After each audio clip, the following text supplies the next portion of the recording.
Hi everyone, this is Teresa from Base 10 Montessori, and today we are going to go over Chapter 14 from The Absorbent Mind by Maria Montessori. And Chapter 14 is titled Intelligence and the Hand. And this is one of my favorite chapters because the development of the hand is something that we don't really talk about in any other academic area, at least not one that I've been educated in. So when I went to school for early childhood education and whenever I go to conferences, nobody seems to really talk about this development of the hand and how it connects to intelligence. But for Maria Montessori, this was a really central part of her philosophy of development. This really applied to that 3 to 6-year-old environment that she was creating when she got her first classroom, when she was first working with children in this type of environment. So I think that this is going to be an extremely interesting chapter for those who maybe aren't familiar with Montessori. And of course, it's going to reinforce a lot of the activities and everything we know if you are already familiar with Montessori. So this is a wonderful chapter, and I'm really excited to be covering this subject today. So my chapter starts on page 133. And Maria Montessori starts talking about this idea of the development of the hand in connection with the mind and also the rest of the body. The power to walk and to keep one's balance develops so regularly in all men that we may think of it as a biological event. It is safe to say that once a man is born, he will surely walk, and that all men will resemble one another in the way they use their feet. But no one can tell what any given man will do with his hands. Who knows what special skills the babies of today will develop? If the hand lacks the biological guidance of the foot, if its movements are not predetermined, what is to guide its development? And this is a really interesting thought because right here she's really setting up this idea that the hand is guided by something. We have to develop the hand for a purpose, for a skill. And this is very different than the other parts of the body, right? Because we all learn to walk. Some of us walk better than others, right? For the most part, it all looks the same. But it's not true when it comes to the hand, is it?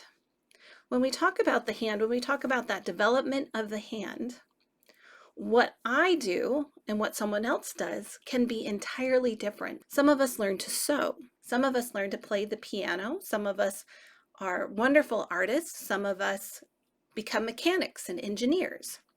Some of us are computer programmers, right? And so the way that you develop your hands is really contextual. It really depends on where your mind goes and how your body develops. So this idea that we're going to focus on developing the hand in the primary environment has a huge impact on where the child is going to take it later on in life. And it's going to look really different depending on what the child does with his skills and with his hand development later on. Maria Montessori goes on to say the hand is in direct connection with man's soul. And not only with the individual's soul, but also with the different ways of life that men have adopted on the earth in different places and at different times. The skill of man's hand is bound up with the development of his mind. And in the light of history, we see it connected with the development of civilization. The hands of men express his thought. And from the time of his first appearance upon the earth, traces of his handiwork also appear in the records of history. Hence, the development of manual skills keeps pace with mental development. Certainly, the more delicate the work, the more it needs the care and attention of an intelligent mind to guide it. So we may say that man's hand has followed his intellect, his spiritual life, and his emotions. The hands, therefore, are connected with mental life. We may put it like this. The child's intelligence can develop to a certain level without the help of his hand. But if it develops with his hand, then the level it reaches is higher, and the child's character is stronger. So even here, what we tend to think of as a purely psychological matter, the facts are that a child's character remains rudimentary unless he finds opportunities for applying his powers of movement to his surroundings. So if you think about it right here, she's not saying that you can't develop. She doesn't say that you can't be intelligent if you don't develop your hand. Clearly you can. But what she is saying here goes back to the idea of potentiality. Nebula, right? That nebula. If you've listened to the other videos, if you've gone over Montessori terminology, we talk about this nebula, this potentiality. And she says right here, yes, you can have intelligence and you can develop in all these different ways. But if the mind can develop in connection with the hand, it's going to reach a higher level. You're going to fulfill more of your potentiality.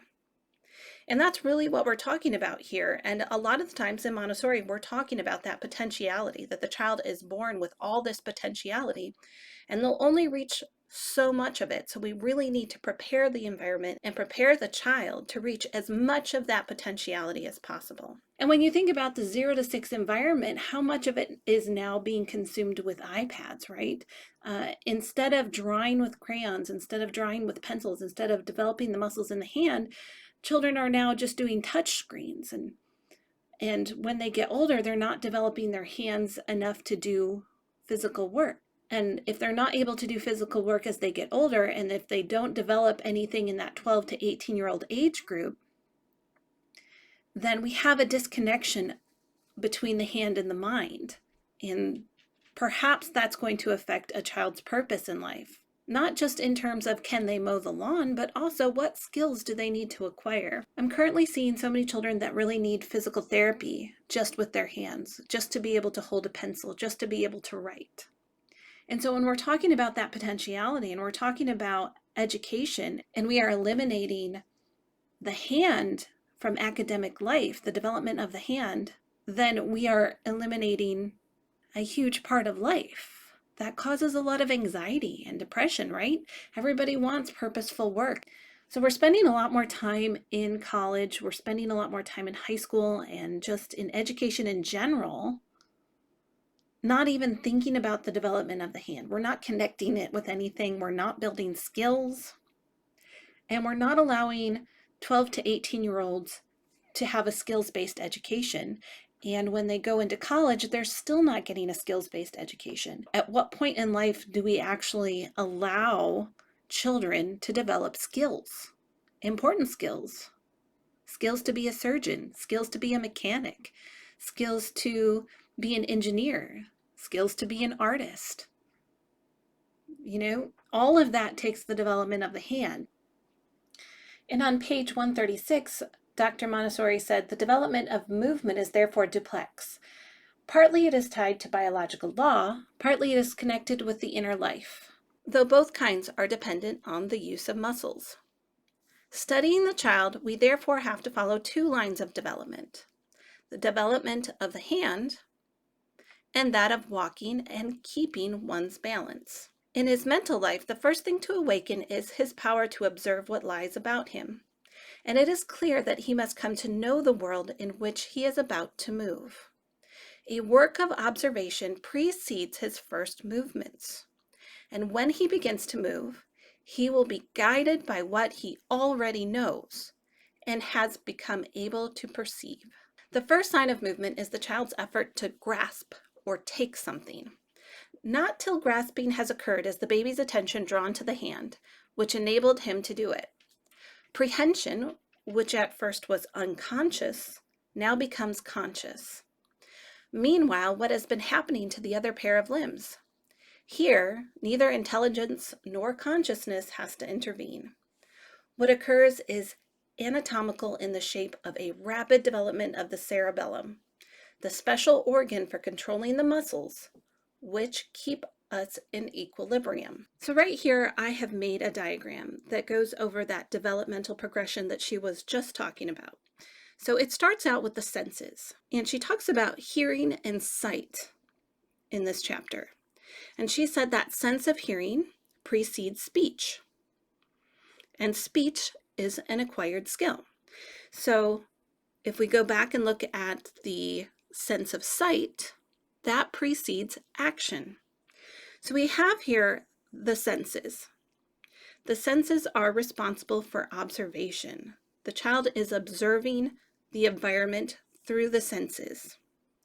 And then once the child has had that observation, development starts to occur because the child starts to interact with the world. And through that interaction, repetition starts to happen. The child repeats movement, repeats speech. And through that repetition, we have an acquired skill. And that acquired skill can be thought of as intentional movement. It can be thought of as willpower, right? I am willing myself to do this. It's no longer haphazard. It's not chaotic. At first, a movement, an action, an interaction with the world can be chaotic. It can be unpredictable. But once the child has experienced it, they can repeat that, and it can become an acquired skill, a conscious movement. For instance, if the child unconsciously moves his hand, and in moving the hand, the child bumps a toy, and the toy moves. And the child decides, I can move an object with my hand through bumping it. And so the child, next time there's a toy next to them, they decide to bump it again, but this time it becomes intentional. And with that repetition of movement, that development, the child will begin to master the ability to grasp or move that toy at will.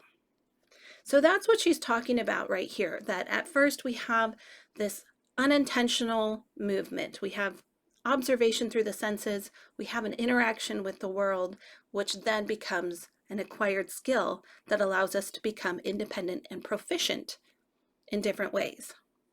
She goes on to say that the child has now reached another level of independence, for the essence of independence is to be able to do something for one's self. The philosophical concept which underlies these successive conquests of independence is this: the man achieves his independence by making efforts to be able to do a thing without any help from others. This is independence. If it exists, the child can progress rapidly. If it does not, his progress will be slow. With these ideas in mind, we can see how the child must be treated. They give us a useful guide in our handling of him. So she's talking about this independence, and she's very careful to define what it is so that we know what she's talking about, and that the child really needs to be able to do things for himself, but not everything at once, right? We have to break everything down into smaller steps so that the child can achieve independence. We're not just throwing it all onto him at once. We give him small activities, small experiences that lead to bigger experiences until finally all those experiences can be combined and the child becomes independent. Although our natural inclinations are all toward helping him in his endeavors, the philosophy teaches us never to give him more help than is absolutely necessary. If a child is always carried in someone's arms, even to the age of 3, his development is not being helped, but hindered. And the adult who keeps on helping him becomes an obstacle. And sometimes that is a really hard thing to keep in mind. Now, my background before Montessori was early childhood education. And in early childhood education, I never learned any of this. I didn't care if I held a child all day or not. Didn't really matter to me. But when I came to Montessori, I learned a lot about independence. What is purposeful for the child? What does the child need to accomplish in this 0 to 6 environment of life? And if it's not independence, then what is it? What are we setting the child up for? What is the child's work? What is purposeful for him if it's not to achieve independence? And one of the things that Maria Montessori talks a lot about is the fact that when a child experiences an obstacle, it hinders development. And she says more often than not, unfortunately, that obstacle comes in the form of an adult. And a lot of the times it's not intentional, right? A lot of the times we want to help children and we don't realize that we're becoming an obstacle to them, to their development. And so right here, she's reminding us that as much as we want to love on a child and care for a child and make sure that he has everything he ever wants in life, we also have to remember that the child needs to become independent. And this is important if he wants to function in society. She says at the very moment of his entry into life, we give him an inferiority complex. The child who's become active and skillful feels himself to be strong. His main idea, whatever he does, is not merely to practice, but to exert the maximum effort. How different from us. Nature seems to be telling him, you have agility and skill, and now you must become strong. Otherwise, all will be useless. And what she's talking about right here is that we have the sensitive period in the 0 to 6 age group. We have the sensitive period for refining movement. And this sensitive period is a window of opportunity for the child to develop, to fulfill those potentialities to the maximum extent that he can. And if we miss that sensitive period, if we miss those window of opportunities, the child will have to work harder later on in life, and he'll never develop to the full potential that he could have if he had practiced those skills in that 0 to 6 age group. So when we allow the child to become way too dependent on the adult, if the adult carries him too much and does too much for him, she says, you're already creating an inferiority complex in him. The child goes through life feeling like, well, I can't do this. I'm not capable of doing anything for myself. I have to depend on somebody else to fulfill my needs. And she says here that that's not what we want to create in the child. That's not the type of feeling we want the child to have as he's developing. And it's really important to note that children follow the law of maximum effort. While we as adults, we follow the law of minimum effort. You're thinking, I need the minimum effort. I need efficiency. The child doesn't think that way. The child does not follow the law of efficiency. The child does not follow the law of minimum effort. That's not natural to them. And that's why it's really difficult to change our mindset when we're really busy. When you're on your way to the grocery store and your child would rather walk the line of a curb and then climb a tree than go into the grocery store with you and efficiently buy groceries. So that is the summary of chapter 14. And there's a lot more to the chapter. I just highlighted the parts that I thought were really important, parts that I thought really summarized what was going on in that chapter. So if you like this, pick up the book, read the chapter, and learn more about intelligence and the development of the hand. And if you like what I'm doing here on this channel, don't forget to like, share, comment, and subscribe, and I will see you in the next video.